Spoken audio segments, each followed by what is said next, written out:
All right, let's talk about this social media numbers game.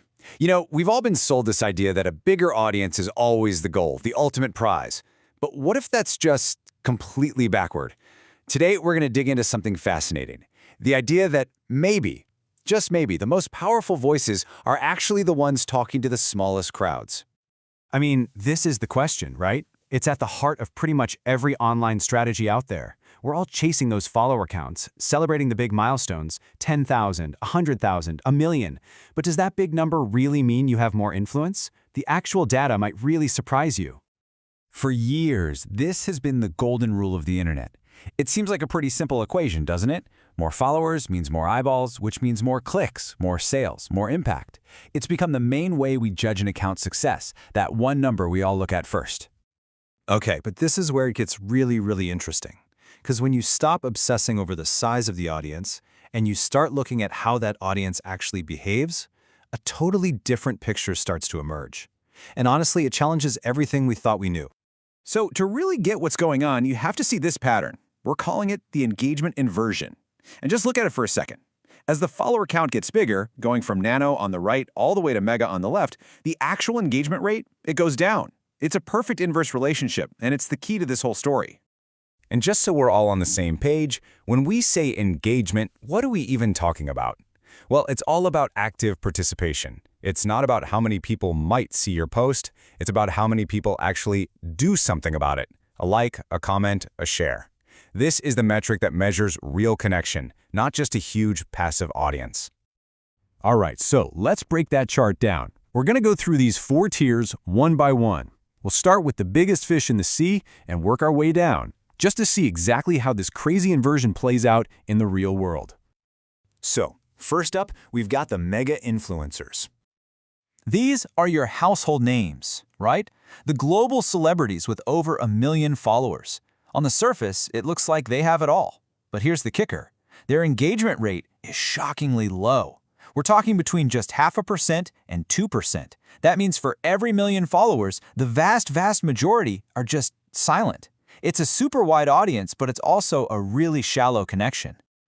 Okay, next, let's look at the macro influencers. Now, these are still huge accounts, but they're not quite at that international celebrity level. And you can already see the trend here, right? As the audience size drops a bit, the engagement starts to creep up. We're in the 2 to 3% range now. It's better for sure, but still a largely passive audience. The pattern is definitely starting to form. Now this is where things get really interesting. Let's talk about the micro-influencers. These are often the specialists, the people who are experts in a specific niche. Think gaming, or baking, or woodworking. They aren't trying to talk to everyone. They're talking to a dedicated community that cares about what they have to say. And look at that jump in engagement, 3 to 5%. We're now seeing interaction rates that are double, sometimes triple, what the mega influencers get. The connection is just, it's clearly stronger. And that brings us to our final group, and honestly, the most powerful one of all, the Nano-Influencers. These are your everyday people, your passionate hobbyists with follower counts that, might seem kind of small in comparison. But their impact? Oh, it's massive. Their engagement rate is typically between 5 and a staggering 15%. This isn't just an audience anymore, it's a real, active, fired-up community.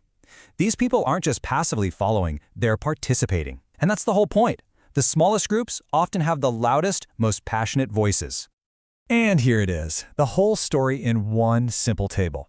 As the follower count goes down, the engagement rate skyrockets. It's right there in black and white. The data couldn't be clearer. The relationship between how big your audience is and how much they participate is the exact opposite of what most of us have always believed. So we've seen the numbers, we've seen the proof, but what does it all actually mean for you? Why does this even matter? Let's talk about what this data can teach us about a totally new way of thinking about influence. It really comes down to this one powerful distinction. The big guys, the mega influencers, they have reach. Think of it like a giant radio tower, just broadcasting a signal out to a massive, mostly passive audience. But the nano-influencers, they have resonance. They're not broadcasting. They're starting a conversation within a small, active community that genuinely trusts them. And why does that resonance matter so much? Well, because it's built on a foundation of real trust and authentic connection. It comes from having niche expertise that feels genuine and accessible. And that's what turns a simple list of followers into a powerful community. At the end of the day, engagement is just another word for trust. And so that leaves us with this one big question. In a world that's so obsessed with big numbers and follower counts, what's your real goal? Is it about trying to shout to the biggest crowd you can find? Or is it about starting a meaningful conversation with the right one? The data seems to suggest that the real power isn't in the size of your audience, but in the depth of your connection.